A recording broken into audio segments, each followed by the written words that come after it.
Kapitan! Nandito si Rizal!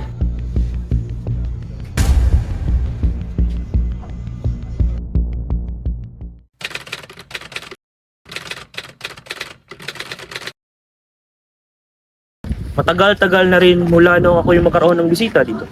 Pinatapon ako rito ng gobyerno. Pumanin, ngunit hindi ako isang bisita sa inyo. Kahit saan titingnan, mas maaring sasabihin ako isang preso. Magandang gabi, maestro. Magandang gabi, Chico eh. May mga bisita po kayo.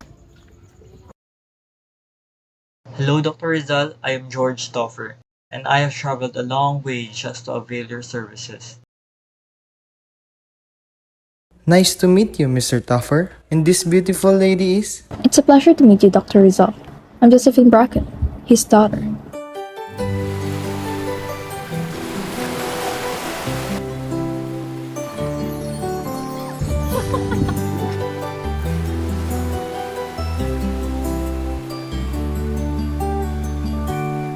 Bakit kapag tumitingin ka, natutunaw ako? Bakit kapag lumalapit ka, kumakapo? Padre, gusto sana naming magpakasal. Kinakailangan nating tandaan mga kapatid, ang nakikiapid sa hindi mo asawa ay isang kasalanan. Ito ay nakaayon sa banal na sakramento ng matrimonyo. Ang apoy ng imperno ay naghihintay sa kanila. Hindi ko na kailangang magbitaw ng pangalan. Hindi ako nagkakasal ng mga desperado at erehe. Alam nyo kung sino kayo. Alam nyo sa sarili ninyo kung sino ang nagsasama sa banig ng kasalanan ay mapupunta sa imperno. What? First you can't fix my eyes and now you wanna take mine? She is still a child, Rizal. She's a woman, Mr. Tuffer. What kind of doctor are you? Maria, alam mo bang kalaguyo ng isang pride sa Maynila yung kasama ni Josephine noong una siyang pumarito sa dapitan? Oo, pero saan mo naman nalaman ng mga sabi-sabing May iyan? tenga ang lupa, may pakpak ang balita. Si Josephine naman ang nakikita nyo? Oo, at hindi lang ako, pati buong bayan nakikita ang skandalosong pagsasama ninyo. Hindi mo ba iniisip ang sasabihin ng ibang tao? Minahon ka, Sisa!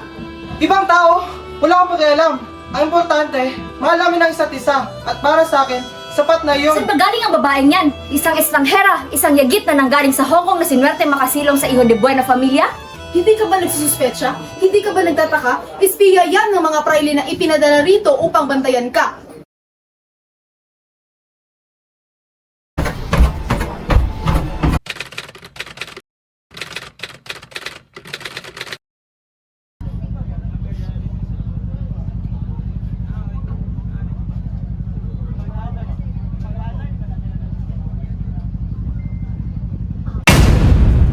Ang nasasakdal na si Ginoong Jose Rizal, Jose Rizal, ay lumabas you are under arrest na for may salang suspicions rebellion of treason and at rebellion. ang pangunahing tagapagtatag ng insureksyong Pilipino. Inaaprubahan ko ang sistensya ng hukumang militar. Dahilan nito, parusang kamatayang sa akusado na isasagawa sa pamamagitan ng pagbaril sa kanya sa ganap na alas 7 ng umaga ng ika-30 araw ng buwan ito sa Bagumbayan. Ama, patawarin mo ako pagkat ako'y nagkasala. Ang Diyos amang nabubuhay kailanman ay magpanatili nawa sa inyong pagmamahalan upang ang kapayapaan ni Kristo'y manahan sa inyo at sa inyong tahanan There's something inside. ngayon at magpasawalang hanggan. Amen.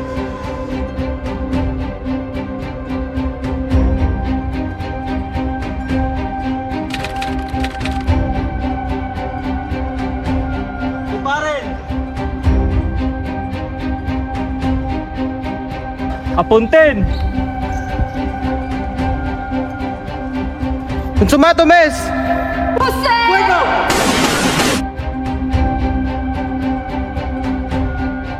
Jose, balang araw, makakamit din natin ang iyong mga pangarap sa bayan.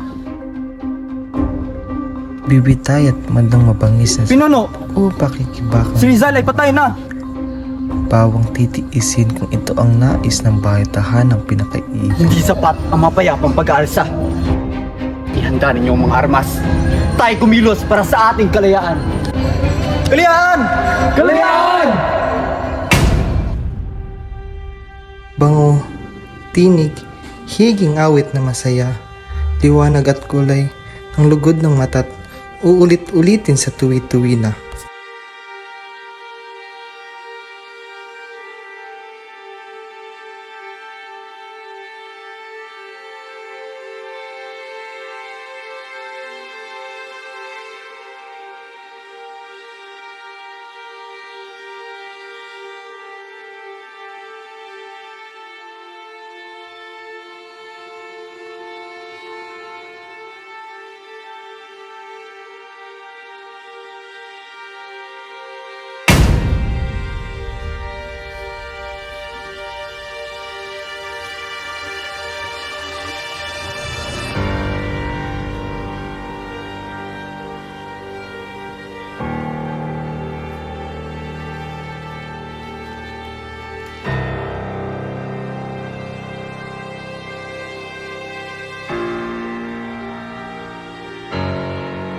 Paalam na lihang, tanging kaulayo, tag-iibang lupang aking katuwaan.